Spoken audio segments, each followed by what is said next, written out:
यह देखिए कितनी अच्छी बात बताई हुई है। बहुत अच्छी बात है। किताब का नाम है अमीरी का रहस्य, सफलता के मूल मंत्र। बहुत अच्छी है बात बताई हुई है।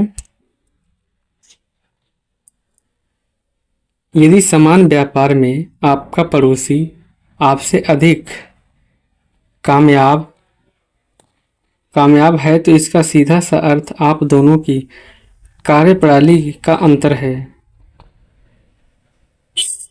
यदि आप भी धनी बनना चाहते हैं तो किस्मत को कोसना छोड़कर आपको अपने पड़ोसी का अनुकरण करना होगा।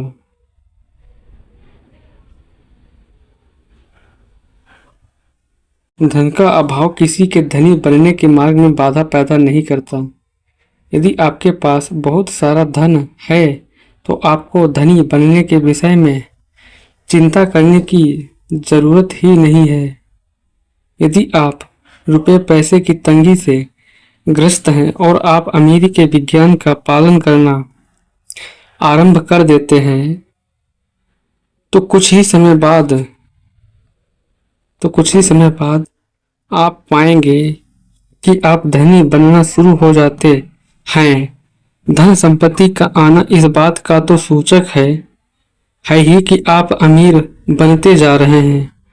साथ ही यह बात का भी सूचक है कि आप अमीरी के विज्ञान का पालन सही प्रकार से कर रहे हैं। इसका मतलब है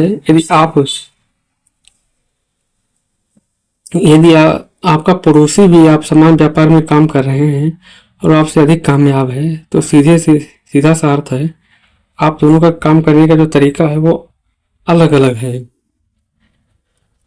इसको आप दूसरी तरीके से बताता हूँ। एक ही गांव में एक कहानी मैं आपको बताता हूँ।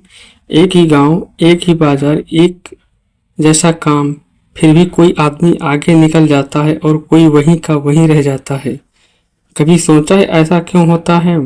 क्योंकि अमीर बनने के लिए सिर्फ मेहनत नहीं, समझदारी भी चाहिए। एक गांव में दो किसान थे। दोनों के पास बराबर जमीन थी, लेकिन एक किसान हर साल कुछ नया सीखता गया, नई तकनीक अपनाई, समय की कीमत समझी, और दूसरा किसान बस किस्मत को कोसता रहा। धीरे धीरे पहला किसान तरक्की करता गया, उसका घर बदला, उसकी जिंदगी बदली, और दूसरा किसान आज भी यही बोलता हमारी किस्मत खराब है। सच्चाई यह है भाई, गरीबी इंसान को नहीं रोकती, गलत सोच रोकती है। अगर आपके गांव में कोई आपसे ज्यादा सफल है तो उससे जलो मत, उससे सीखो। जिस दिन सीखना शुरू कर दोगे उसी दिन से अमीर बनना भी शुरू हो जाओगे। किस्मत नहीं बदलती, आदतें बदलने से जिंदगी बदलती है।